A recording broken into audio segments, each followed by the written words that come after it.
베드로전서 4장 7절부터 11절 말씀 한 목소리로 봉독하겠습니다. 만물의 마지막이 가까이 왔으니 그러므로 너희는 정신을 차리고 근신하여 기도하라. 무엇보다도 뜨겁게 서로 사랑할지니 사랑은 허다한 죄를 덮느니라. 서로 대접하기를 원망 없이 하고 각각 은사를 받은 대로 하나님의 여러 가지 은혜를 맡은 선한 청지기 같이 서로 봉사하라. 만일 누가 말하려면 하나님의 말씀을 하는 것 같이 하고 누가 봉사하려면 하나님이 공급하시는 힘으로 하는 것 같이 하라. 이는 범사에 예수 그리스도로 말미암아 하나님이 영광을 받으시게 하려 함이니 그에게 영광과 권능이 세세에 무궁하도록 있느니라. 아멘. 할렐루야. 한 주간도 평안하셨습니까? 네. 날씨가 계속 춥죠. 우리 건강에 많이 유의하시기를 바라겠습니다. 우리 하나님 이 자리에 함께 하십니다. 아멘. 우리 전 세계에 돌아가는 이런 상황을 잠시 말씀을 드리면서 우리 말씀을 시작합니다. 전 세계적으로 일어나는 일들을 살펴보면 지금 우리는 아주 어려운 때를 살고 있구나라는 것을 느끼게 됩니다. 우리 코비드19 사태가 지금 3년째를 맞이했는데요. 그게 끊어지질 않는 거예요. 계속 변이 되어서 계속 각 나라마다 이제 이 코비드 확진이 계속 이어지는 것을 보게 됩니다. 또 한 가지가 있죠. 지금 우크라이나와 우리 소련이 전쟁을 하고 있습니다. 이 전쟁으로 인해서 전 세계적으로 경제적인 굉장한 어려움을 겪고 있습니다. 특별히 유가 상승으로 인해서 이제 물가가 계속 오르게 되고 그리고 아프리카에서는 이 식량이 없어서 굶어 죽는 사람들이 많다고 합니다. 참 굉장히 어려운 때라고 이렇게 생각이 됩니다.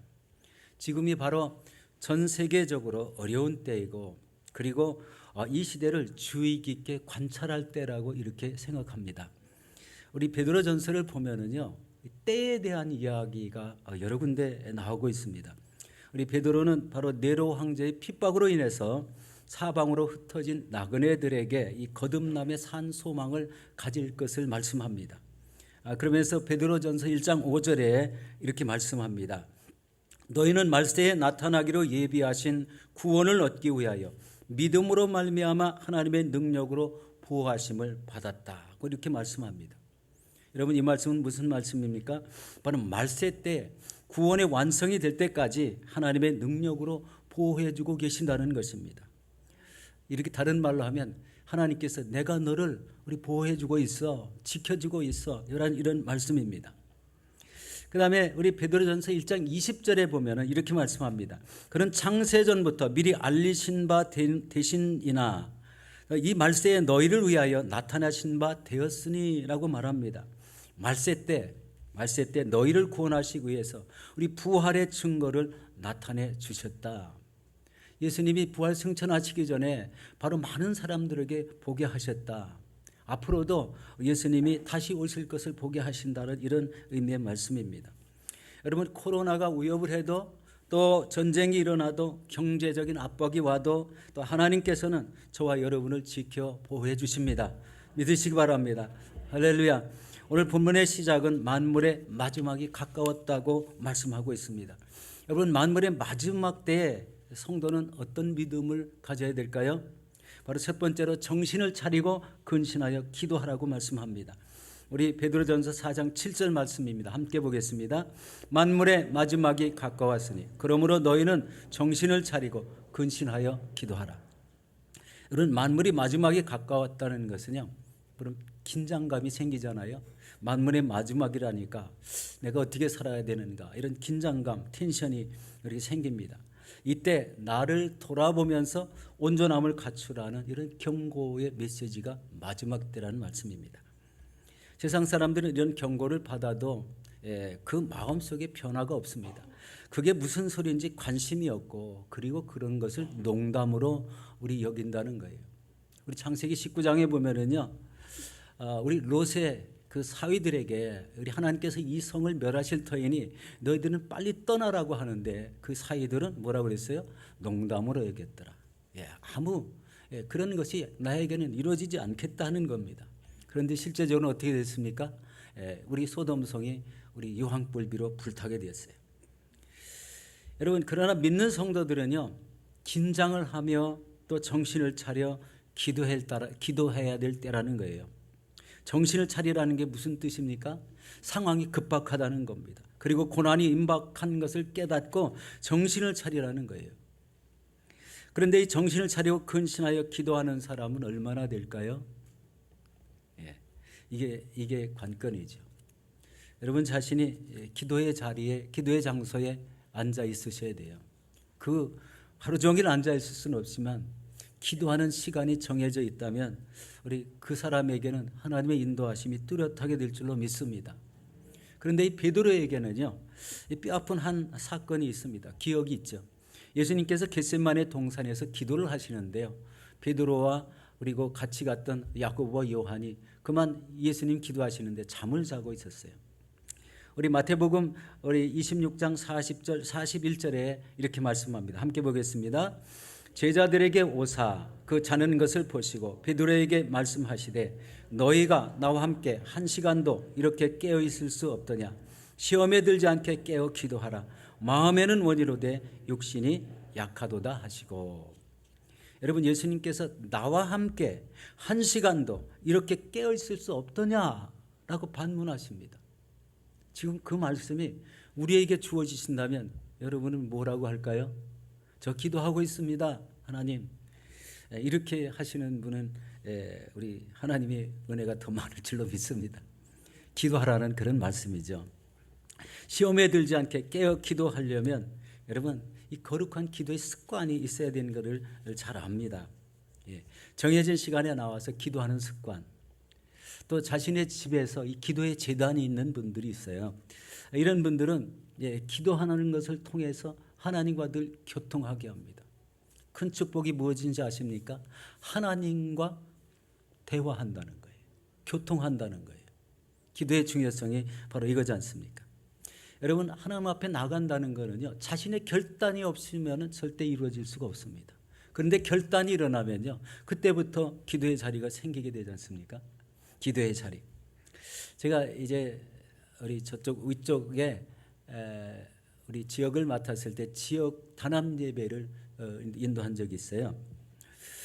그 장소에서 어느 집사님이요, 자신의 간증을 하는 걸 들었거든요. 이 기도에 대한 이야기입니다. 이 캘링포드라는 데서요, 이 그리네이카까지 1년을 작정하고 매일 이곳에 와서 기도를 하는 거예요. 여러분 쉽겠습니까? 여기로 올라오면은요, 다른 사람보다 더 일찍 일어나야 돼요. 장소, 거리가 있기 때문에. 그 1년을 우리 월화수목금까지 하루도 걸르지 않고 빠지지 않고 기도를 했다는 거예요. 이 기도를 1년을 하고 났는데 그다지 큰 무슨 사건이 일어나거나 그렇지는 않았습니다. 그런데 그분의 삶에서 복을 주시고 은혜를 주시는데요, 특별히 자녀들이 이 땅에 세워지는데요, 이 땅에 높은 직분을 가진 자녀들로 세워지는 거예요. 엄청난 은혜지 않습니까? 그게 처음에는 1년 동안 기도해서 내가 기도 많이 했는데 이런 생각을 했을 것 같은데 그 삶 속에서 하나하나 이루어지는 게 형통하게 되고 자녀들이 우리 높은 직분을 가진 이런 자녀들로 세워졌다는 거예요. 이게 우연이겠습니까? 1년 동안 기도한 하나님의 은혜라고 생각합니다. 여러분, 이 기도하는 자리에 있는 사람은 복된 사람이에요. 저도 믿음이 어릴 때 막 시작할 때 한 1, 2년 됐을 때입니다. 갑자기 기도 시간이 꼭 필요하다 이런 생각이 막 들었어요. 제가 처음에 이민 와서 저 덜리칠이라는 곳에 살았어요. 그 동네도 오래된 동네입니다. 그런데 차라리 그럼 교회 근처 가까이에서 살면서 차라리 기도하자 이런 마음이 생겨가지고 집을 이제 이 교회를 중심으로 해서 우리 하나님 앞에 기도하기를 5분 안에 걸어올 수 있는 집을 주세요. 렌트 사니까 어차피 이렇게 기도하고 여기 와서 집을 찾아보게 됐어요. 그런데 이 복덕방에 갔는데요, 저 올드 켄틀 로드 이 집이 하나 났다고 이렇게 가보라는 겁니다. 그 주소를 가지고 갔더니요, 집은 분명히 났는데 거기에서부터 여기까지 교회까지 걸어봤더니요, 10분이 넘는 거예요. 기도에 맞질 않잖아요. 그래서 우연찮게 이 교회 앞길을 걸어가는데 교회 건너편에 집이 하나 나 있었어요. 다른 복덕방입니다. 이게 하나님이 예비해 주셨다라고 생각하고 계약을 했죠. 어떻게 됐을까요? 그때부터 새벽 기도를 나오기 시작했어요. 새벽 기도. 새벽 제단 얼마나 은혜가 됐든지요. 예. 그 새벽 제단에 기도의 자리가 생기니까요. 아, 이게 나에게 하나님이 이 자리를 기도하라고 주셨다는 이런 마음에 우리 지금까지 기도의 생활을 하고 있습니다. 하나님의 은혜죠. 예. 이 기도의 자리가 뚜렷하면 무슨 일이 생겨요? 하나님의 은혜의 역사가 생깁니다. 예. 그리고 하나님의 지시가 생기고 하나님의 그 말씀으로 전달되어서 그 말씀을 받는 그 기쁨이 있지 않습니까? 여러분도 기도의 자리가 뚜렷해지기를 예수 이름으로 축원합니다. 예. 분명히 이 복을 받는 그런 귀한 자리라는 거예요. 이 마지막 때 해야 될 일이 바로 이 기도라는 거예요. 기도. 그 정신을 차리고 근신하여 기도하라. 바로 이 자세가 뚜렷하면은요, 하나님께서는 그 사람과 그 가정에게 은혜와 복을 더하십니다. 그럼 마지막 때의 징조는 어떤 징조가 있을까요? 우리 마태복음 24장 7절에서 12절 말씀입니다. 우리 함께 읽겠습니다. 민족이 민족을, 나라가 나라를 대적하여 일어나겠고 곳곳에 지진과 기근이 있으리니 이 모든 것은 재난의 시작이라. 그때에 사람들이 너희를 환난에 넘겨주겠으며 너희를 죽이리니 너희가 내 이름 때문에 모든 민족에게 미움을 받으리라. 그때 많은 사람이 실족하게 되어 서로 잡아주고 서로 미워하겠으며 거짓 선지자가 많이 일어나 많은 사람을 미혹하겠으며 불법이 성함으로 많은 사람의 사랑이 식어지리라. 이런 말세의 징조가 우리 요약하면 이렇죠. 민족이 민족을, 나라가 나라를 대적하여 일어난다는 거예요. 곳곳에 기근과 지진이 있다. 불법이 성행하고 많은 사람의 사랑이 식어지겠다고 말씀합니다. 지금 우리가 사는 이 시대와 너무나 비슷하게 우리 기록된 말씀입니다. 말세의 징조. 너무나 똑같죠. 전쟁이 지금 일어나서 기근이 생기고 경제적인 압박이 생기고 이런 것들이요, 우연찮게 일어나는 일이 아니라 말세의 징조라고 봐야 된다는 게 맞습니다. 여기서 중요한 지적이 다시 한번 정리하면 이렇습니다. 사람의 죄악이 세상에 가득하다는 것입니다. 그 다음에 마음으로 생각하는 것이 항상 악하다는 것입니다. 우리 하나님 믿는 사람들은 안 그렇지만 하나님 잘 믿지 않는 이런 세상 사람들은 바로 이 두 가지에 꼭 해당이 안 될 수가 없습니다. 우리 인간의 계획하는 것이 악해서 어떤 일이 생겨요? 죄악이 관영하는 시대가 되고 그리고 그로 인해서 하나님의 심판이 말 것이라는 이런 말씀으로 경고하고 있습니다. 노아의 시대가 그렇습니다. 노아의 시대는요, 노아가 어떻습니까? 그 당대에 모든 사람이 강포가 심했다고 되어 있어요. 이 힘 있는 자가 힘이 약한 자를 그냥 억누르는 거예요. 뭐 마음대로 자기 집에 끌어들여 종을 부리고 자기 마음대로 우리 말하고 명령하고 바로 이렇게 살았다는 거죠. 마시고 먹고 시집가고 장가갔다. 우리 그렇게 표현하고 있습니다. 그런데 홍수 심판이 왔을 때 살아남은 사람은 노아와 그 가족뿐이 없었어요. 얼마나 이게 안타까운 일입니까? 그때 인구가 70억이 넘었다고 합니다. 우리 모든 성경학자들이 추정할 때 그렇습니다. 그때의 시기가 BC 2350년경이라고 합니다. 그때는 수명이 한 사람 수명이 거의 900세 이상 막 800세 이상 살 때니까요. 그 후손들의 자녀들이 그렇게 많았다는 거죠. 그런데 그 70억이 넘는 그 사람 딱 한 가정 노아의 가정만 남겨놓고 다 우리 홍수의 심판을 받기 위해서 멸망해 버렸다는 거예요. 참 굉장히 안타까운 일이죠. 소돔과 고모라는 어떻게 됐을까요? 마찬가지입니다. 이 소돔과 고모라 때문에 의인들이 굉장히 하나님 앞에 기도를 많이 했다는 거예요. 그 기도 소리를 듣고 나타나시는 분이 천사 두 분과 우리 하나님이 우리 아브라함에게 나타나고 그 다음부터 이제 소돔과 고모라의 심판이 진행되죠. 그런데 거기에 사는 롯 때문에 아브라함이 간절히 기도하는 내용이 나오잖아요. 우리 50명부터 의인을 시작해서 45명, 40명, 30명, 20명, 10명까지 기도합니다. 여러분 이 기도하는 그 내용을 보십시오. 우리 계속해서 더 한 명이면 어떻습니까? 라고 하지는 못하시고 기도할 때 그냥 롯을 생각해 달라는 그런 의미의 기도 아니겠습니까? 그런데 결국은 이 소돔과 고모라를 우리 유황비로 멸망시킬 때 우리 롯을, 우리 아브라함을 생각해서 롯의 가족을 밖으로 피신시키는 걸 봅니다. 기도가 하나님이 들어주신 기도잖아요. 바로 이 마지막 때 이 기도하는 사람, 누구를 위해서 중보하는 사람, 이런 사람들은 하나님이 구원시키는 그런 은혜를 보게 됩니다. 여러분 가족도 마찬가지예요. 여러분 누구나 다 어느 가정이든지 자신의 가정을 위해서 이 마지막 때 기도한다면 그 가족은 하나님이 살리실 거라는 이런 소망이 생기지 않습니까? 기도가 그만큼 중요하다는 거예요. 여러분 기도의 자리에 나오시기 바랍니다. 어려움이 있습니다. 인내가 있어야 돼요. 끈기가 있어야 됩니다. 그것 때문에 우리 고달퍼서 기도를 못 나오겠다 이러면은요, 은혜를 거두는 거예요. 하나님이 주신 은혜를 거두는 거 아니겠습니까? 그렇다면 여러분 우리 이 시대에 어떻게 기도해야 될까요? 바로 이 베드로 사도는 정신을 차리고 근신하여 기도하라고 이렇게 말씀합니다. 이 기도할 내용은 바로 이런 겁니다. 이 시대에 정신을 차려 기도해야 될 것이 무엇입니까? 올바른 삶이 무엇인지 분별하게 해달라는 거예요. 올바른 삶이 무엇인지.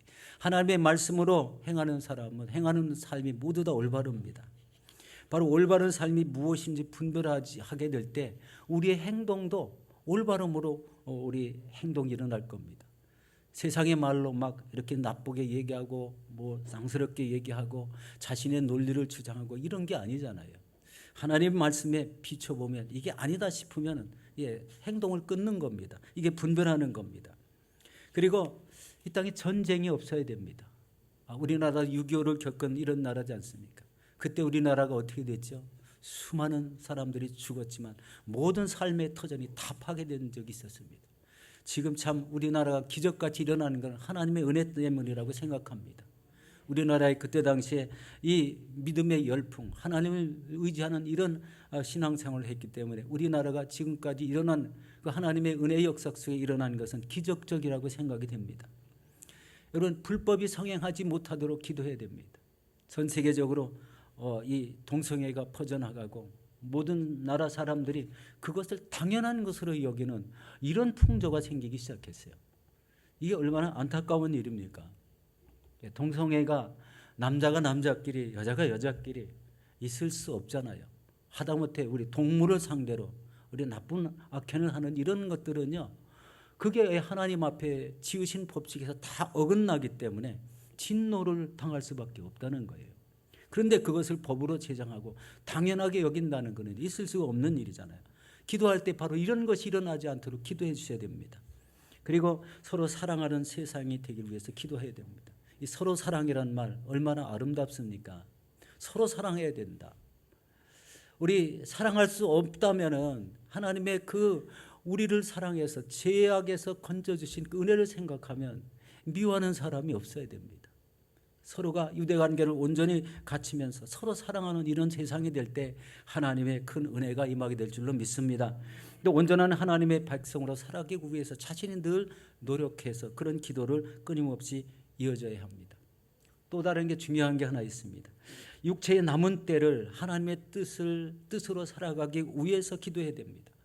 육체의 남은 때, 베드로전서 4장 2절, 오늘 본문 앞부분입니다. 베드로전서 4장 2절에 이렇게 말씀합니다. 같이 보겠습니다. 그 후로는 다시 사람의 정욕을 따르지 않고 하나님의 뜻을 따라 육체의 남은 때를 살게 하려 하십니다. 앞으로 여러분 육체의 남은 때를 어떻게 살려고 계획하셨습니까? 지금부터 육체의 남은 때, 짧게 남은 분도 있고 길게 남은 분도 있습니다. 그런데 그 시대를 어떻게 살 거냐 이런 말씀이죠. 육체의 남은 때, 이때 하나님과의 깊은 교제와 함께 우리 성령님과 동행하는 그런 삶이 이어진다면 우리 하나님은 그 사람과 그 가정에 놀라운 은혜를 부어주실 줄로 믿습니다. 바로 이 남은 때를 내가 어떻게 지내야 될까? 하나님의 말씀을 들고 나가서 전도해야 될까? 내가 하나님의 성전에 나와서 봉사를 해야 될까? 이런 구분이 분명히 정해놓고 자기 은사에 맞는 그런 삶을 살아야 될 것을 말씀하시는 겁니다. 그리고 그리스도의 복음을 전하는 이런 삶은 하나님의 큰 영광이 되고 기쁨이 됩니다. 언제든지 어느 시대든지 하나님은요 이 복음 증거하라는 이런 말씀을 빼놓지 않으셨어요. 2000년 전에 말씀하셨어도 너희는 온 천하에 다니며 만민에게 복음을 전파라고 이렇게 말씀하신 것을 보면 그 복음 증거의 사명을 간절히 원하고 계시다는 겁니다. 여기에 동참하시는 분들은 하나님 함께 하시는 놀라운 은혜가 있을 줄로 믿습니다. 하나님은 이 기도에 힘쓰는 자를 어떤 은혜를 주십니까? 여러분 때를 따라 돕는 은혜를 주신다는 거예요. 때를 따라 어려운 일이 겪어져도 하나님은 그것을 은혜를 주어서 더 복되게 지내게 하시고 그리고 삶의 평강을 주시겠다는 겁니다.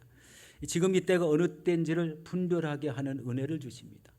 이것을 보면 아니다, 맞다, 나쁘다 이것이 이 마음속에 자동적으로 이렇게 분별하는 능력과 지혜를 주신다는 겁니다. 그리고 이 시대에 굳건한 믿음, 흔들리지 않는 믿음을 갖게 해주시는 그런 은혜가 있습니다. 여러분 이 만물의 마지막 때에 정신을 차리고 기도하시는 저와 여러분들이 되시기를 예수 이름으로 축원합니다. 우리 두 번째는 뜨겁게 서로 사랑하라고 말씀하십니다. 우리 베드로전서 4장 8절에서 9절 말씀입니다. 함께 보겠습니다. 무엇보다도 뜨겁게 서로 사랑할지니 사랑은 허다한 죄를 덮느니라. 서로 대접하기를 원망 없이 하고. 여러분 세상에 고난이 계속되면 어떤 일이 일어날까요? 예측할 수 있는 일이죠. 사랑이 실천되지 않을 것입니다. 이웃이 어려워도 도움의 손길을 펴지 못할 겁니다. 사랑이 식어지고 결국에는 메마르고 냉랭한 이런 세상이 될 거예요. 서로가 어려우니까. 이 사랑이 식어진다. 그리스도의 사랑을 받아서 구원받은 이런 사람조차도 세상 사람을 대할 때 사랑으로 대하지 않고 메마른 감정으로 대하게 되는 그런 세상이 온다는 겁니다. 그런데 오늘 이 말씀은 무엇보다도 서로 뜨겁게 사랑하고 기도하라, 사랑하라 이런 말씀입니다. 고난이 있을 때 서로 돕고 사랑하면 그 고난을 극복해 나아갈 수가 있습니다. 여러분 고난을 함께 겪으며 생사고락을 함께 했던 사람들은요 그 친밀감이 좀 남다르지 않습니까? 고난을 함께 겪었기 때문에 그 안에서 그 서로 사랑하는 마음이 간직되어 있기 때문에 서로 스스럼 없이 사랑하게 됩니다. 여러분 다 겪으셨지만 우리 이민을 막 왔는데요. 왔는데 참 난감하잖아요. 그때 제일 도움이 큰 것은요. 먼저 이민 오신 분들의 도움을 받는 게 가장 큰 은혜였어요. 가끔 제가 그 얘기 잘 하는데 제가 마치 구역 예배를 갔습니다. 그런데 제가 일을 않고 3개월을 놀았어요. 어떻게 일할 줄 몰라서. 그런데 구역 예배를 갔더니 하루는 연세 많으신 그 권사님이요. 아니 젊은 사람 왜 놀아? 아무 일이나 하지. 그 말씀을 듣고 제가 충격을 받았어요. 아무 일이나 하면 되지. 그러다가 일을 찾으면 되지. 그런 말씀을 하시는데 그게 하나의 채찍이 됐어요. 그런데 마침 그 자리에요. 제 또래와 비슷한 이런 사람이 있었어요. 내가 열심히 건축 일을 하는데 좀 힘들어서 저 아델레이드로 우리 감기를 따라가고 오렌지를 따라간다는 거예요. 그러면서 하는 소리가 나보고 가서 거기에서 일을 하라는 거예요. 한 자리에서 우리 책망도 받고 일자리도 생겼습니다. 재미있잖아요. 그러면서 차 키를 하나 떡 주는 거예요. 이 차를 몰고 가면은 누구를 픽업해가지고 어느 현장에 가서 일을 하라는 거예요. 그때부터 일을 하게 된 게 21년을 일했습니다. 재미있는 일이죠. 우연치 않게 그게 이루어진 것 같지만 기도하는 사람을 통해서 이루어졌다는 거. 한 사람의 그 21년 동안의 앞길이 이렇게 정해진 그런 시간이었습니다. 그것을 저는 굉장히 은혜로 생각합니다. 한참 이민 와서 무엇을 할지 모르는 시기에 그때는 우리 교회가 뜨거웠잖아요. 뜨겁게 기도하시는 그 권사님 말씀 한마디에 그런 변화가 있게 되었습니다. 여러분 이런 사건이 어려운 시기일 때 나에게 도와주는 사람이 있다. 그게 참된 그 은혜이고 또 사랑을 이렇게 체험하는 그런 계기가 되었습니다. 우리 베드로를 생각하면 어떤 일이 있습니까? 베드로가요 예수님을 저주하고 맹세하며 그런 예수님을 부인했을 때가 있었잖아요.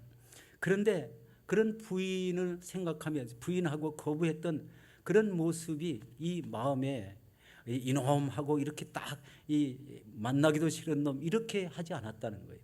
예수님은요 모른다고 저주하며 맹세했던 베드로를 다시 사랑으로 초청하는 사건이 생깁니다. 그게 바로 요한복음 21장 15절 말씀입니다. 그들이 조반을 먹은 후에 예수께서 시몬 베드로에게 이르시되 요한의 아들 시몬아 내가 이 사람들보다 나를 더 사랑하느냐 하시니 이르되 주님 그러하나이다. 내가 주님을 사랑하는 줄 주님께서 아시나이다. 이르시되 내 어린 양을 먹이라 하시고. 여러분 이 말씀을 똑같이 두 번이나 더 하십니다. 내가 나를 사랑하느냐 물으시고 내 양을 먹이라, 내 양을 치라, 내 양을 먹이라 이렇게 말씀하시잖아요.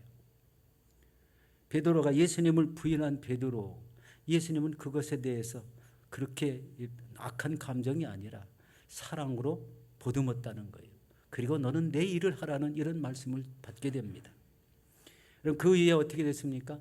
우리 베드로가 복음을 전하며 우리 성도들을 보살피고 그리고 순교하기까지 최선을 다하는 이런 생활을 했다는 겁니다.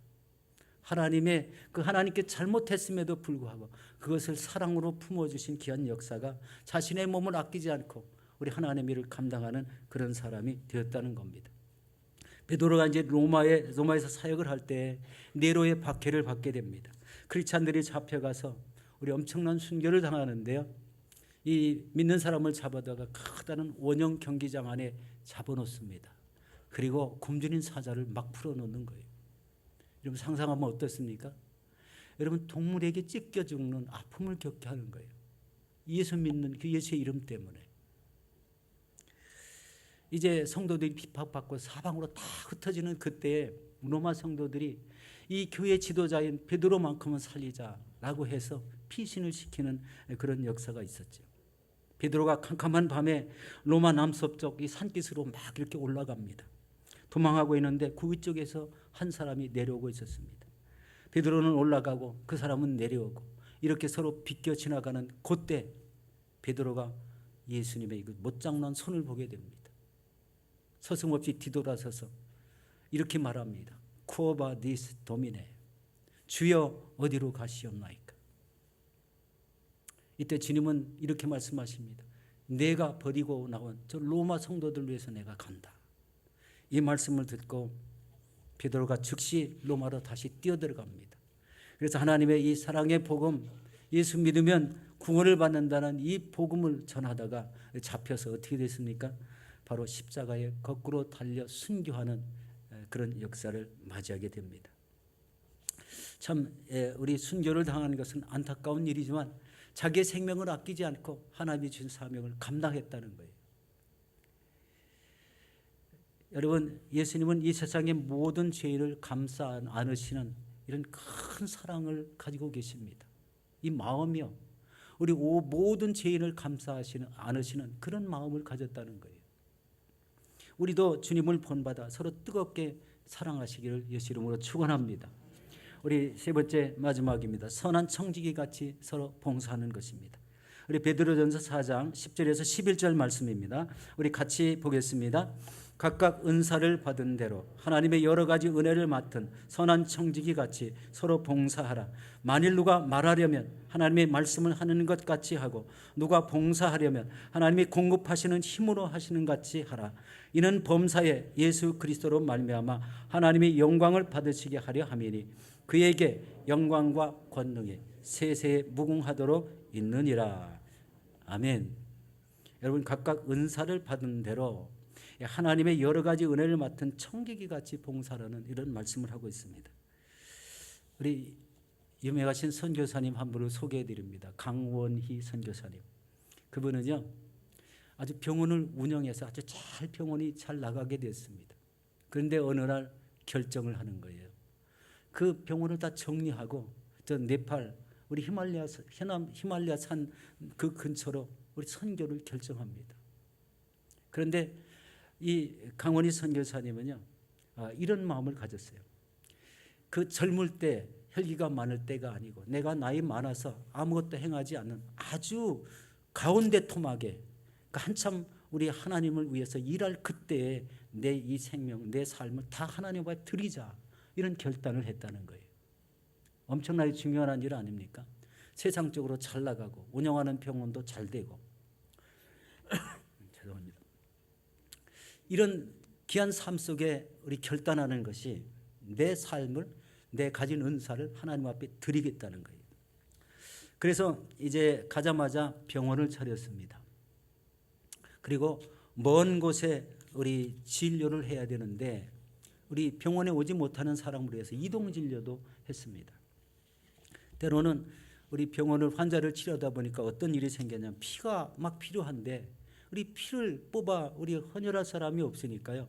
자신의 피를 뽑아서 이 중환자를 우리 수혈을 하는 거예요. 그래서 생명을 살리고 또 환자가 퇴원하면 우리 식료품 먹을 것을 이렇게 사다가 우리 그 사람들에게 주는 이런 우리 사랑을 베풀었습니다. 쉽지 않은 일이잖아요. 예. 그렇지만 하나님 앞에 뜻을 정하니까 이런 엄청난 일을 감당해 나갑니다. 한 번은 30대 중반쯤 되는 부인이 병원을 찾아왔는데 진단한 결과가 장폐색이라는 이런 중한 질병이었습니다. 마취를 하고 급히 수술을 해야 되는데 그런 수술을 한 장비가 없었습니다. 그래서 이 그물망 마스크를 입에다가 이렇게 씌우고 마취약을 그 입안에다 이렇게 떨어뜨리면서 마취를 시키게 됩니다. 참 마취 방법이 아주 원시적이었죠. 예, 장비가 없어서 그랬습니다.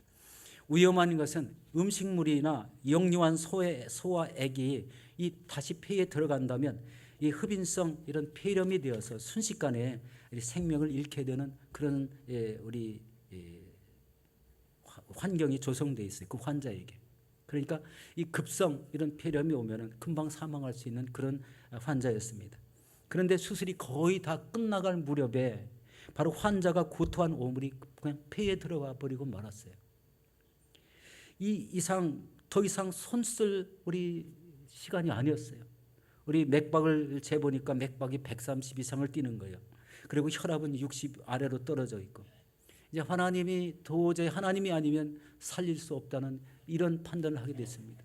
그래서 이 선교사님은 택한 것이 조용한 곳에 가서 하나님 앞에 간절히 매달려 기도했습니다. 하나님, 저를 여기까지 부르셨잖아요. 하나님, 저 환자를 제발 살려주십시오. 제 능력이 아닙니다. 제 능력 밖에 일이 오니 하나님, 저 이 영혼을 살려주시옵소서. 이 기도를 자그마치 3시간 반을 했다고 합니다. 그런데 어떤 일이 일어났을까요? 바로 회복실로 가보니까 그 환자가 살아났어요. 맥박이 정상적으로 뜁니다. 기도하는 동안에 죽었던 폐가 생명의 세포로 다 바뀌었다는 거예요. 이 엄청난 일 아닙니까? 금방 죽을 수 있는 사람이 기도로 살아났다. 하나님께 이 선교사님은 감사하며 탄성을 질렀습니다. 그때부터 그는 그치지 않는 기도의 사람이 되었고 더욱더 열심히 사랑을 실천하는 그런 사람이 되었습니다. 그리고 80이 넘도록 지금까지 하나님이 주신 이 은사를 활용해서 이런 어려운 환자를 돌보며 이웃을 뜨겁게 사랑하는 이런 선교에 전념하는 선교사님이 되었습니다. 여러분, 사람은 하나님의 마음으로 다른 사람을 돌볼 줄 아는 이런 따뜻한 사람을 쓰시는 것을 보게 됩니다. 모든 사람이 다 상대하기 편한 그런 편한 인품을 가진 사람을 사용한다는 거예요. 그리고 자기의 은사를 나눠줄 줄 아는 이런 사람이 진정한 하나님의 사람임을 느끼게 하고 있습니다. 여러분, 우리에게 봉사와 헌신을 하게 하시는 우리 하나님의 뜻은 우리에게 맡기신 직무라는 거예요. 헌신과 충성.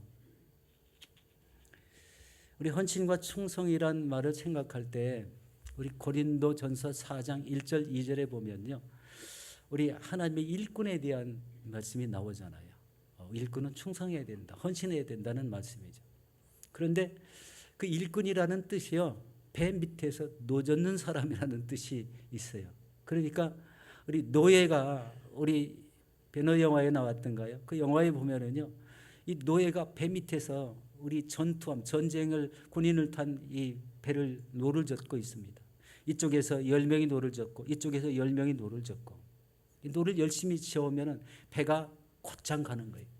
앞에서 이 북을 치는 사람이 있어요. 둥둥둥둥. 그러면 그 보조에 맞춰서 이 노를 이렇게 젓잖아요. 지난주 주일 예배를 마치고 우리 청남선교에 가서 잠깐 말씀을 인도하는데 갑자기 그런 깨달음을 주셨습니다. 뭐냐면은 여러분, 노 젓는 사람 중에 2-3명이 노를 안 저으면 그 배가 어디로 갈까요? 여러분, 노를 안 젓는 쪽으로 배가 이렇게 뱅글뱅글 제자리를 돌게 되어 있어요. 그 생각이 딱 나는 거예요. 저는 노조일 줄도 모르고 우리 바닷가에 산 사람도 아닙니다. 그 생각이 떡 들었어요. 한쪽은 열심히 졌는데 한쪽은 두세 사람이 노를 안 저면은요, 그 노젓는 힘 때문에 이게 배가 빙글빙글 돌고 앞으로 직진하지 않는다는 거예요. 이 말씀은 뭡니까? 하나님의 뜻을 받들어서 헌신하고 충성한 사람이 열심히 일을 하는데 그 사람 속에 노는 사람이 있다면은 그게 잘 이루어지지 않는다는 거예요. 하나님의 뜻을 이루고자 하는 헌신이 제대로 되지 않는다는 겁니다. 그냥 몇 년이고 몇 달이고 그냥 뱅뱅 돌고 아무 일도 안 하는 이런 사건만 생기더라, 이런 얘기 아니겠습니까? 한동안 이 코비드19 때문에요, 이런 봉사와 헌신 활동이 우리 현격하게 이렇게 줄어든 모습 기억하시지 않습니까? 그동안에 여러분 노를 젓지 않았어요. 헌신과 봉사를 하지 않았다는 겁니다. 헌신과 봉사를 되지 않으니까 그 자리에서 뱅뱅뱅뱅 도는 그런 신앙생활만 하고 있지 않습니까? 그게 깨달아졌어요. 이 열심히 봉사하면 어떻게 하나님이 주시는 힘으로 하라는 거예요. 하나님이 주시는 힘으로. 하나님 은사를 주신 대로 은사를 활용하라는 겁니다. 다 잘할 수는 없습니다. 바로 이런 모습이 중요한 건 뭐예요? 거듭남의 은혜가 이 속에 확 살아나야 돼요. 우리 베드로전서 1장에 보면은요, 이 흩어진 나그네들에게 베드로가 강조하시는 산 소망의 이야기가 있습니다. 베드로전서 1장 2절에 이렇게 말합니다. 예수 그리스도의 피 뿌리심을 받은 자라고 이렇게 얘기하고 있어요. 여러분, 예수님의 보혈은 무슨 역할을 합니까? 사람의 죄악을 사해해 주고 그리고 그 거듭남을 통한 산소망을 갖게 한다는 거예요. 그 다음에 1장 3절에 이렇게 말합니다. 그 많으신 긍휼대로, 하나님의 많으신 긍휼이 입으면 어떻게 됩니까? 우리 인간의 죄악이 사해지고 다시 거듭나서 산소망을 갖게 하는 은혜가 있습니다. 바로 이 산소망의 은혜가 우리 안에서 살아난다면 뭐가 생겨요? 하나님 앞에 헌신하고 충성해야 되겠다는 그런 이 마음의 믿음의 우리 욕구가 우리 넘쳐나게 되는 거예요. 헌신하지 않고는, 봉사하지 않고는, 내가 더욱더 하나님 전에서 충성하지 않고는 우리 견딜 수 없는 그런 소망이 생기더라는 거죠. 여러분 안에 이 산소망이 뚜렷하십니까? 아무도 대답 안 하시네요. 그러면 가만히 계시겠어요? 네, 그렇지는 않을 겁니다. 여러분 산소망이 여러분 안에 충만하셔서 우리 하나님 전에서 어떤 일을 하든지 괜찮아요. 우리 헌신하고 충성하시고 그리고 봉사를 하시기 바랍니다. 그러면 그 봉사가 헛될까요? 절대 그렇지 않습니다. 여러분, 1달란트 받은 자, 2달란트 받은 자, 5달란트 받은 자를 기억하시면 너무 쉽게 이해가 됩니다. 1달란트 받은 자는요, 주님이 오실 때까지 그대로 그것을 땅속에 파묻었습니다. 나중에 회개할 때 어떻게 됐죠? 1달란트 받은 자에게 엄한 이런 중벌을 내립니다. 바깥 어두운 데 내쫓으라.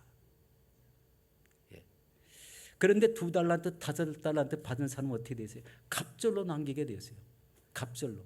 그러니까 어떤 현상이 생겼냐면요, 이제 하나님이 모든 전 세계 사람들을 모아놓고 심판을 할 때 우리 오른쪽으로 구별해 놓으시는 거예요. 양으로. 양과 염소를 구별할 때 염소 쪽이 아닌 양쪽으로 구별해 놓습니다. 그리고 사신 말씀이 있어요. 창세 이후로 하나님 앞에 예비하신 천국을 상속받을 자들이라고 이렇게 말씀합니다. 그러면은 이 헌신을 하지 않고 봉사를 하지 않고 살아도 될까요?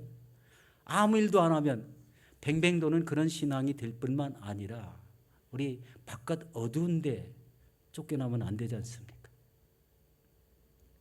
하나님이 헌신하라고 하는 자리에 헌신하면은요, 반드시 상급이 있다는 거예요. 하늘나라에 예비하신 상급이 있다라는 것을 제가 말씀드리는 겁니다. 우리 사랑하는 성도 여러분, 이 시대 속에 성도의 신앙 자세를 올바르게 갖추시기 바랍니다. 정신을 차리고 기도하시고 서로 뜨겁게 사랑하시고 은사를 받은 대로 하나님의 의뢰를 맡은 선한 청지기 같이 충성을 다하시는 저와 여러분들이 되시기를 예수 이름으로 축원합니다.